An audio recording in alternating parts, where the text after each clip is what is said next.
आज की वीडियो में मैं आपको बताऊंगी कि किस तरह से आप घर पर देसी घी तैयार कर सकते हैं। और मैं आपको एक नहीं बल्कि घी बनाने के 2 तरीके बताने वाली हूँ। और आप देख ही सकते हैं कि जो घी हमने तैयार किया है वो देखने में कितना बढ़िया लग रहा है, एकदम ट्रांसपेरेंट है और इसका कलर भी कितना बढ़िया है। इसलिए आज की वीडियो को पूरा देखें और लगातार मेरे साथ बने रहें। और अगर आपने अभी तक चैनल को सब्सक्राइब नहीं किया है तो प्लीज़ इसे जल्दी से सब्सक्राइब कर लें, साथ ही बेल आइकन को प्रेस कर दें ताकि आपको मिलती रहे लेटेस्ट अपडेट्स। और घी बनाने के लिए हमें चाहिए होगी मलाई। मैं दूध में से मलाई निकालने के बाद में उसे एक कंटेनर में स्टोर करती जाती हूँ और इस कंटेनर को मैं रखती हूँ फ्रीज़र में।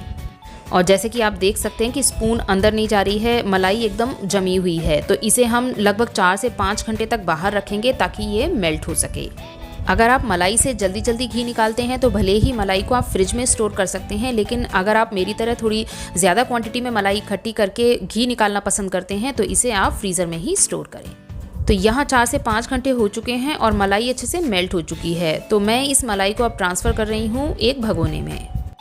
इस समय मलाई ना तो बहुत ज़्यादा ठंडी है और ना ही गर्म है। और इस मलाई में मैं ऐड कर रही हूँ ठंडा पानी। अगर आप सर्दियों के दौरान मलाई से घी निकाल रहे हैं तो भले ही इसके अंदर आप रूम टेम्परेचर का पानी यूज़ कर सकते हैं। तो अब मलाई को चलाने के लिए मैं यहाँ पर यूज़ कर रही हूँ हैंड ब्लेंडर का। आप चाहें तो हैंड विस्क का भी यूज़ कर सकते हैं, लेकिन उससे हमें मलाई निकालने में थोड़ी ज़्यादा देर लगती है, जबकि हैंड ब्लेंडर से वही काम बहुत आसानी से हो जाता है। 3 से 4 मिनट चलाने के बाद में ही ये मलाई थोड़ी थिक पड़ने लगेगी और इससे धीरे धीरे करके मक्खन अलग होने लगेगा। आप देख सकते हैं कि हल्का हल्का मलाई में अभी फटना शुरू हो गया है, यानी इसमें मक्खन अलग होना शुरू हो चुका है। अगर आपके पास में हैंड ब्लेंडर नहीं है तो आप इस प्रोसेस को मिक्सी के जार में भी कर सकते हैं। तो यहाँ पर अब आप देख सकते हैं कि मक्खन बहुत ही अच्छे से अलग होने लगा है। इसे हम थोड़ा सा और चलाएंगे जिससे कि मक्खन सारा एक तरफ इकट्ठा हो जाए। तो यहाँ आप देख सकते हैं कि दूध में से मक्खन अलग हो चुका है और अब हम हैंड ब्लेंडर को रखते हैं एक तरफ और बारी आती है हमारे हाथों की। क्योंकि हमने ठंडा पानी यूज़ किया था तो मक्खन बहुत ही आसानी से आप हाथ से अलग कर सकते हैं। और अब मैं लिक्विड को और मक्खन को अलग करने वाली हूँ। तो मक्खन निकालने के बाद में अब जो लिक्विड बचा है उसे मैं ट्रांसफ़र कर रही हूँ एक भगोने में। आप चाहें तो इस लिक्विड से पनीर भी बना सकते हैं, लेकिन मैं यहाँ पर इससे दही तैयार करने वाली हूँ। और मक्खन से भी हम अच्छे से जितना हो सकेगा उतना लिक्विड अलग कर लेंगे, क्योंकि जितने अच्छे से आप मक्खन को चलाएंगे और जितना ज़्यादा इससे इसका जो वाइट पार्ट है वो अलग हो जाएगा तो घी उतना ही ज़्यादा बढ़िया बनने वाला है। तो यहाँ आप देख सकते हैं कि मक्खन में से थोड़ा सा दूध जैसा पार्ट और अलग हो गया है। इसे भी हम भगोने में ट्रांसफ़र कर लेंगे। और ये इस दूध जैसे लिक्विड को हम थोड़ा सा गर्म कर लेंगे और इससे दही तैयार करेंगे। और जितना मक्खन हमने अलग किया है इसमें मैं थोड़ा सा ठंडा पानी और ऐड करने वाली हूँ। पानी डालने के बाद में हम मक्खन को अच्छे से वॉश कर लेंगे। मैं इस स्टेप को यहाँ पर एक बार कर रही हूँ, आप चाहें तो 2 से 3 बार भी इस स्टेप को कर सकते हैं। आप इस स्टेप को तब तक कर सकते हैं जब तक कि जो पानी हम ऐड कर रहे हैं वो सफ़ेद होना बंद ना हो जाए। इसकी वजह से भी मक्खन बहुत साफ़ हो जाता है। साथ ही जब घी निकालने के बाद में अक्सर आपने देखा होगा कि कुछ खोया जैसा पार्ट बचता है, वो जब आप मेरी रेसिपी से घी बनाएंगे तो वो बिल्कुल भी नहीं बचेगा। तो यहाँ पर आप देख सकते हैं कि जो पानी है वो सफ़ेद हो चुका है और हम इसे डिस्कार्ड कर देंगे, या फिर आप इस पानी से पराठे या रोटी का आटा मल सकते हैं। तो यहाँ पर मैंने मक्खन को साफ़ कर लिया है और अब मैं इसमें से थोड़ा सा मक्खन अलग कर रही हूँ, क्योंकि मैं आपको 2 तरह से घी तैयार करके दिखाने वाली हूँ, इसलिए यहाँ पर मक्खन को मैं अलग कर रही हूँ। दोनों ही तरह से घी बहुत ही बढ़िया तैयार होता है और जो भी तरीका आपको ज़्यादा अच्छा लगे आप उसे अपना सकते हैं। तो घी निकालने से पहले हम जो लिक्विड बचा था, जो मक्खन निकालने से पहले हमारा लिक्विड बचा था दूध जैसा, उससे दही तैयार कर लेते हैं। तो यहाँ एक कंटेनर में मैं डाल रही हूँ थोड़ी सी दही, जिसे हम जामन भी कहते हैं, और इसमें मैं ऐड करने वाली हूँ दूध, जो कि हमने मक्खन निकालने के बाद में अलग किया था। इसे हमने हल्का गुनगुना कर लिया था और अब इस कंटेनर को मैं ढक दूंगी और 4 से 5 घंटे के लिए हम इसे ऐसे ही छोड़ देंगे ताकि ये दही की फॉर्म ले सके। यानी मलाई में से जो दूध निकला था उसे तो हमने अच्छे से यूज़ कर लिया और अब बारी आती है तैयार किए हुए मक्खन की। तो थोड़े से मक्खन को तो मैंने कढ़ाई में ट्रांसफ़र कर दिया था और बाकी बचे हुए मक्खन में मैंने फिर से लगभग 1 लीटर पानी ऐड कर दिया है। यहाँ पर मैं रूम टेम्परेचर का ही पानी ऐड कर रही हूँ। और कढ़ाई और भगोने दोनों ही चीज़ों को हम रखने वाले हैं गैस पर।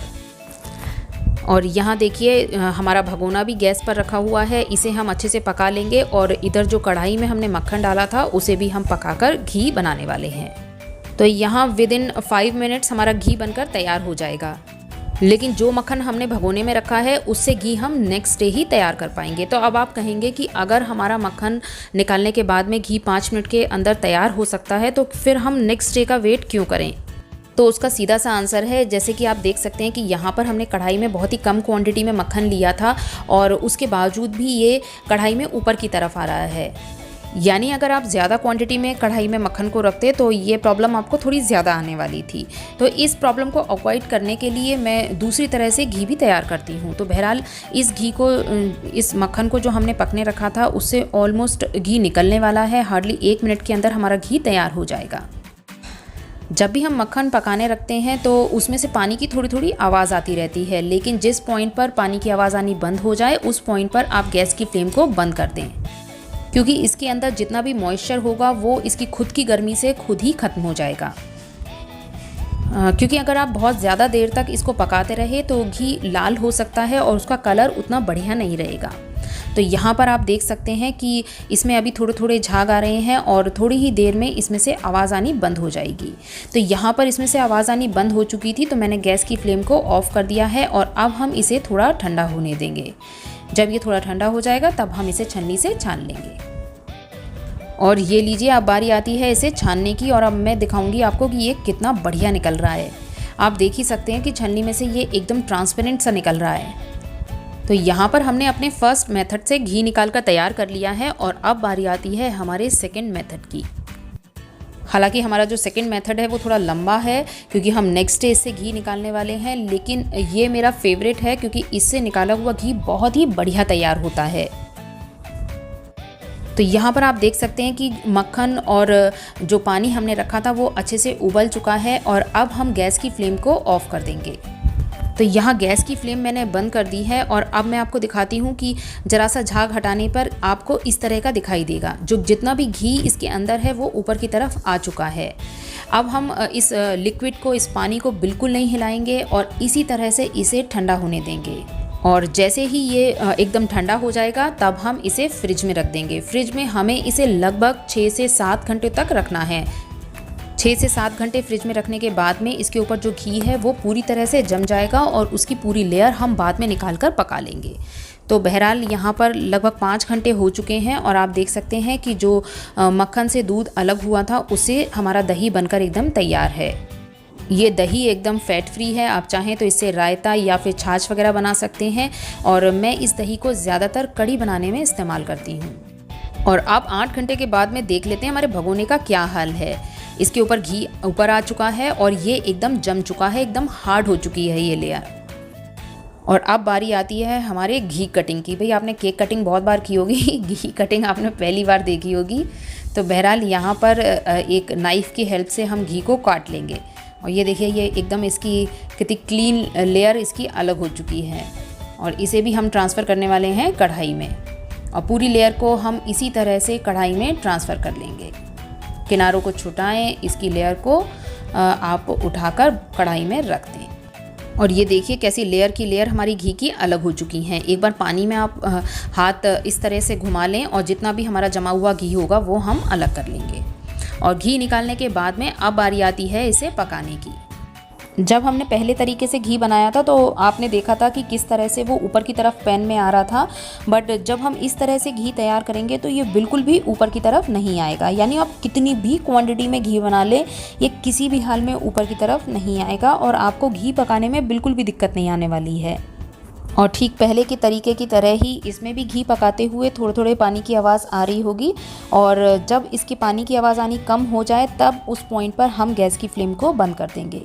तो यहाँ पर अब इसमें से आवाज़ आनी बंद हो चुकी है और आप देख सकते हैं कि झाग आने भी कम हो चुके हैं, यानी हमारा घी ऑलमोस्ट पकने की तरफ है। और ठीक इसी पॉइंट पर मैंने गैस की फ्लेम को बंद कर दिया है, क्योंकि अगर आप इसे ज़्यादा पकाएंगे तो घी का जो कलर है वो थोड़ा डार्क हो जाएगा। और ये आप अभी से देख सकते हैं कि ये एकदम ट्रांसपेरेंट सा है। और इसमें अक्सर घी पकाने के बाद में आपने देखा होगा कि बहुत सारा जो मावा या खोया जैसा बचता है वो इस तरीके में बिल्कुल भी नहीं बचेगा। बस तले में आप देख सकते हैं हार्डली ½ टी स्पून से भी कम हमारा जो वेस्ट पार्ट है वो बचा है। तो यहाँ पर घी पकाने के बाद में अब ये ठंडा हो चुका है और अब बारी आती है इसे छानने की। और पहले की तरह ही मैं इस घी को भी छन्नी से छानने वाली हूँ। आप चाहें तो घी छानने के लिए छन्नी के ऊपर एक कॉटन का कपड़ा भी रख सकते हैं, जिससे ये और भी ज़्यादा बढ़िया छन कर आएगा। क्योंकि कई बार छन्नी मोटी होती है तो उससे भी थोड़े पार्टिकल्स पास हो जाते हैं, तो उस चीज़ को अवॉइड करने के लिए आप छन्नी के साथ में कॉटन के कपड़े का भी यूज़ कर सकते हैं। तो यहाँ पर आप देख सकते हैं कि घी कितना बढ़िया निकल कर तैयार हुआ है। तो ये तो रहा हमारा आज वाला घी, और ये वो घी है जो कि हमने मक्खन से सीधे पकाने के बाद में तैयार किया था। और आप देख सकते हो कि इसे लगभग 24 घंटे अभी हो चुके हैं रखे हुए, और इसके अंदर क्रिस्टल्स आ गए हैं। और देसी घी की यही खास बात होती है कि कितनी भी गर्मी हो इसके अंदर क्रिस्टल्स ज़रूर रहते हैं। और अब बारी आती है इसे कंटेनर में ट्रांसफ़र करने की। घी को स्टोर करने के लिए आप किसी भी साफ़ और एकदम सूखे कंटेनर का यूज़ करें। और यहाँ आप देख सकते हैं कि हमारा घी कितना बढ़िया लग रहा है, एकदम गोल्डन येलो, इसका कलर बहुत ही अमेजिंग है। आज की इस रेसिपी को आप ज़रूर ट्राई करें और अपना फीडबैक मेरे साथ शेयर करना ना भूलें। फिर मिलती हूँ एक नई रेसिपी के साथ। Till then take care.